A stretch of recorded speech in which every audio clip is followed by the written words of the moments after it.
Hello. Good afternoon. Good afternoon. We appear to be dressed exactly like we were last week. And my black shirts are very much the same.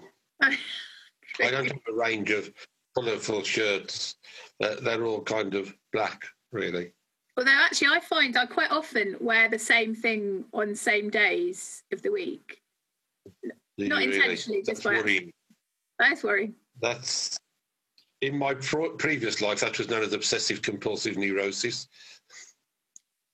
Well, it's just I wear my pink dress to work on a Sunday. Anyway, I probably shouldn't have brought it up. What was it? Obsessive compulsive. You feel free to share your worries and concerns. We could rename this Rev Consultation. I don't mind, whatever you want. Oh no! We're going to be talking about a woman in a few moments, aren't we? We are. In our story. A Canaanite woman. Yeah, that means she came from Cana, no doubt. Presumably. And she wasn't a Jew. She's in Galilee, I understand. It's in Galilee. Yes. There we are. I'm not very good on. I've got a good Bible atlas. I'm terrible because I've never been there. I have no idea where anywhere is. I have to keep looking it up. I've been to the place where this story is meant to have taken place. Have you indeed? In Tyre and Sidon. As far as they know. Yeah. You don't refer to me as a Tyre, please. I know it's black, but you said you look like a Tyre, side on or something like that. Oh, Tyre and Sidon. I've got it. Oh dear, sorry, I misunderstood what you said there for a moment. You're informed. The old jokes are always the best. The old jokes are always the best. This is I haven't heard that. Oh, there we are. Haven't you? Yeah. Save you for the right moment. Save you for the right moment. That's the key. Yes. Right. So, Canaanite woman. Can we take a pause? Let's do that.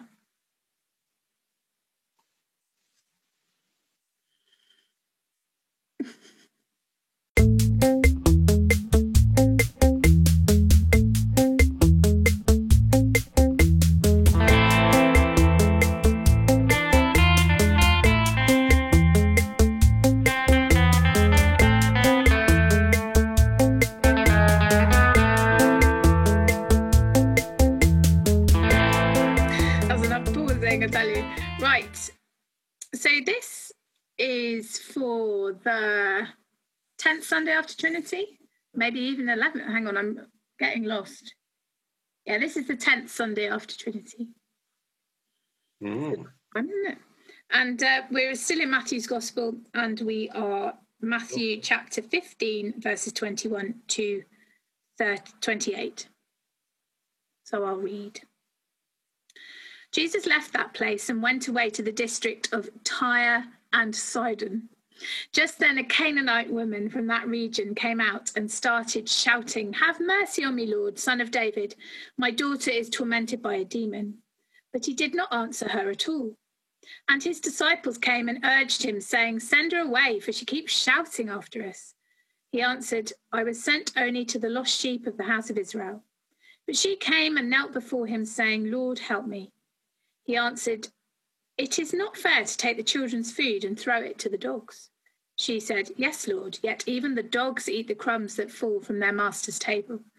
Then Jesus answered her, "Woman, great is your faith. Let it be done for you as you wish." And her daughter was healed instantly.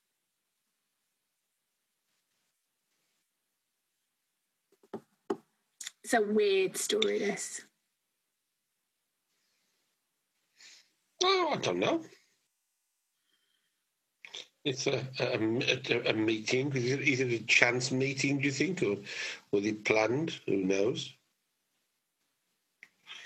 There's Jesus. And this lady comes to him. Now, bearing in mind, as we were having the discussion earlier, she was a woman. She was. So that gave her very little rights or respect in that part of the world at that time, dear viewer, not now, but at that time. May even exist now, I guess. But so it was, again, it's one of these stories. What on earth is Jesus doing, talking to A, a woman, and B, someone who was not Jewish? So in the ranks of uselessness, un-Jewish women rank fairly low down, don't they? Down the bottom, yeah. Low down. She's quite feisty. I mean, obviously... Yeah, I think that the feistiness to Jesus shows a touch of faith, really. More than touch. Yeah. I think I like her because she's, she's not letting him get away with anything, and she's not going to leave until she's... No, I said it's off. Kenny's trying to break the door down. I'm going to go and speak to him. All right, then. Okay. We'll stop. I'll pause it.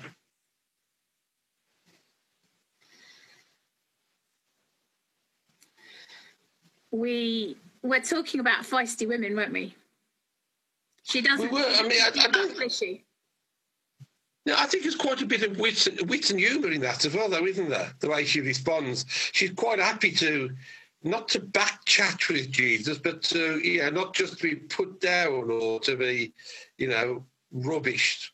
But then we know that Jesus wouldn't treat her like that anyway because of who he was. So this kind of sense of humour, the real sense of being prepared to stand up for herself, which I guess, if I can't imagine what it'd be like to be a woman in those days, but I guess you certainly would have to be able to stand up for yourself. And she's got one thing that she wants, and she knows that Jesus is the person that can actually affect that, and she wants her daughter cured of the illness that she's got. And I guess she's not going to give up, is she? Oh no, I was thinking that when it's someone you love who needs the help, you're going to be more motivated and more, almost superhuman in your strength to make sure they get what they need, aren't you? So, she's not going to let him go. And it's interesting because she kneels before him, saying, "Lord, help me." And there's, that kneeling, that paying homage is an act of worship, isn't it? And she's not the first Gentile to have knelt at the feet of Jesus, because at the beginning of Matthew, it's the wise men, the Gentile rich people from afar who come and kneel at his crib and pay him homage.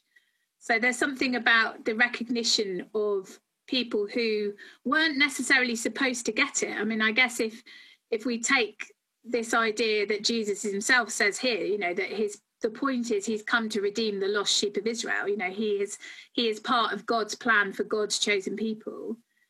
But there's lots of people who aren't in that plan, who are seeing who Jesus is and have faith in him.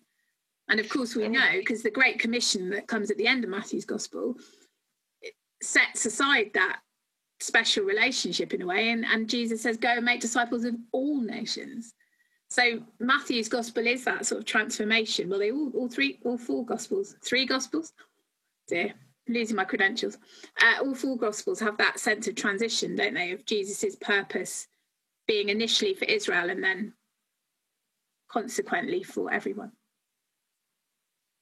Yeah, and I think that's part of what all of these miracles that we've been thinking about over the past few weeks are about. They show, don't they, they are characteristic of Jesus' presence and what Jesus means. Jesus embodies the whole kingdom of God, as you said a few moments ago, and that's what this story is about. And as you raised, yes, the woman kneels before him, and that's part of this sign of what we are meant to do in worship, which is to give God full adoration, glory. We worship the God who creates everything and who loves us and who cares for us. And in worshipping God, we give him his full worth, his glory. And that's what presumably, the woman was doing. She realised that Jesus had this, who he was, what he meant, and that, it doesn't tell me anywhere in the story that because she's a Canaanite, not a Jew, but because she's a Canaanite, is that she doesn't any less recognise what she needs to do to give God his glory. And of course, it's in contrast. If you, in church, we could have had the 10 verses before this as well as an extra long reading when Jesus is speaking to the Pharisees. Now, the Pharisees are in the club, you know, they are part of the Jewish faith. They are the teachers of the faith, and they ought to get it, and they clearly don't. And there's a great tradition of people from outside the covenant grasping and understanding who Jesus is and knowing his importance and having faith in him far quicker and far deeper than the ones who really ought to know and have been expecting and waiting for him. And it's that contrast, isn't it, between those in the know who ought to get it right and those who are outside who get it right far quicker. Yeah, I mean, the Pharisees are the fanatical core of the Jewish faith, aren't they? You know, as you say, they're the teacher. They're the ones who know the law, the rules, and what you should and shouldn't do. And the story you referred to, they had food, and which is more important? Should you put this or can you eat that? What should you do? What shouldn't you do? And just because you're fanatical doesn't mean that you actually understand what God is all about. The woman with her everyday belief or faith, whatever it may be, knew enough to know that Jesus could do whatever she asked him, as long as she had faith to believe he could do it. As with last week's, you know, walking on water, or calming the storm, or creating a whole food for 10,000 out of a bit of scraggy bread and some fish, etc., etc. Yeah. It's only when you realise and put your trust in a God who you know can fulfil what it is you're asking of him through faith that these stories really come into a real context. And she did. Like the woman who touches the hem of his cloak. She didn't need to see him or have him touch her. She just believed. And faith by is touching the cloak.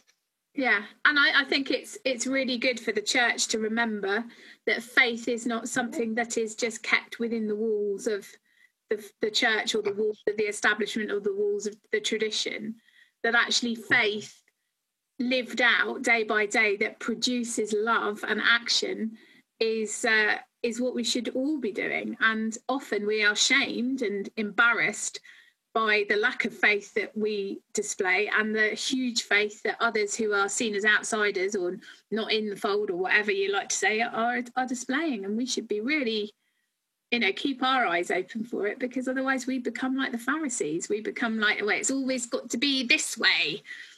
No, it's going to be challenged. Absolutely. I think the more we challenge, the better. Thing is, as we know, so challenging doesn't always make you popular.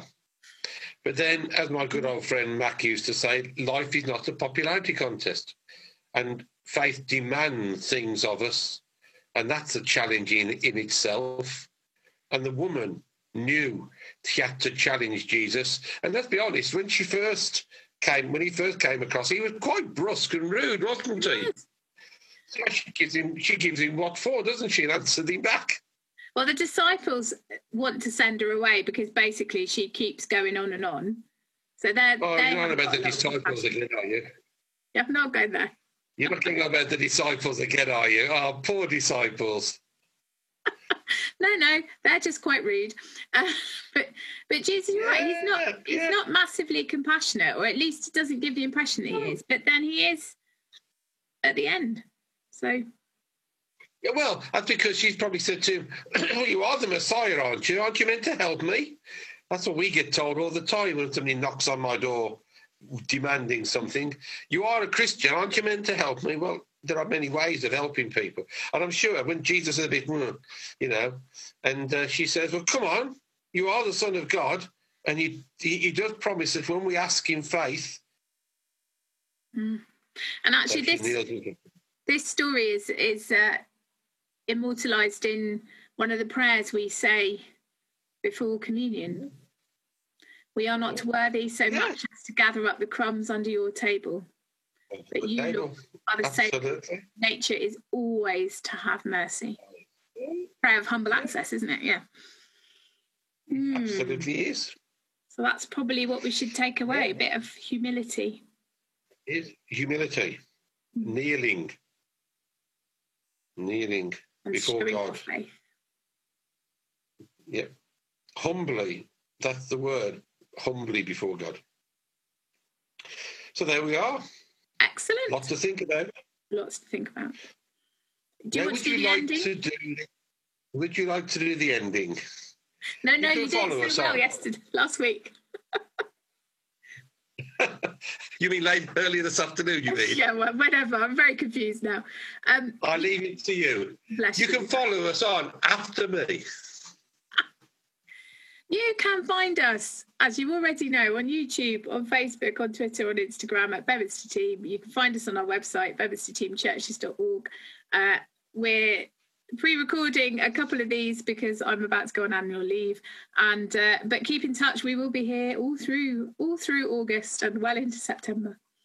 We'll see you again next week. Until the end of time. Oh gosh, don't promise that. Oh, right. Bye-bye.